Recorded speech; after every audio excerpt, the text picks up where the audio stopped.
Today I thought I would show you a cleaning technique. This is a post-Civil War button that I found down in Virginia.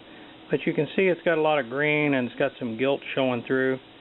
And when you have a button like this, and again I wouldn't do this on any high dollar buttons, and always wear rubber gloves, you can buy a material, some cleaner called aluminum jelly.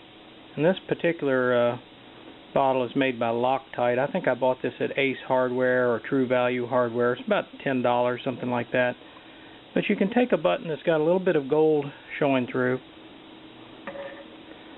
and take a toothbrush, an old toothbrush, and get a little bit of the aluminum jelly on it and just start rubbing it around on this button. And gently rub it around. You don't want to rub too hard, because it'll actually rub some of the gilt off if you're not careful. But you can use this cleaning technique to bring back some of the gilt from a button. And you can do the back as well.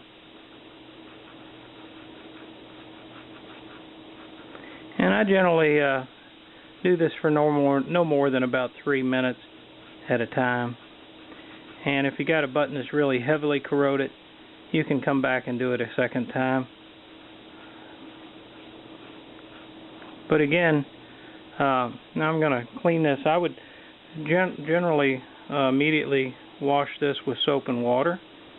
And by washing it with soap and water, you're going to get any of that residue chemical off. But you can see how this button is really, now it really pops, the gold gilt on this button. And you can also start to read the back mark on the back. But I think you can see a difference just in the beginning of the cleaning and what we have now. Again, I'm going to follow this up with a nice fresh water and soap rinse. But that's just giving you an example of how you can use aluminum jelly. And again, it's available at Walmart, I believe, even sells it. But you can see the button back, how that's clearly come out now. You can read the back mark. And just a simple cleaning with some aluminum jelly, and you end up with a nice, what I would call cleaned up, ready to display button. Again, be very careful. I wouldn't do this on highly valuable buttons, high dollar buttons, Confederate buttons and things, for example. But you can use it to clean up some of these buttons that will make a nicer display piece now that it's been cleaned up.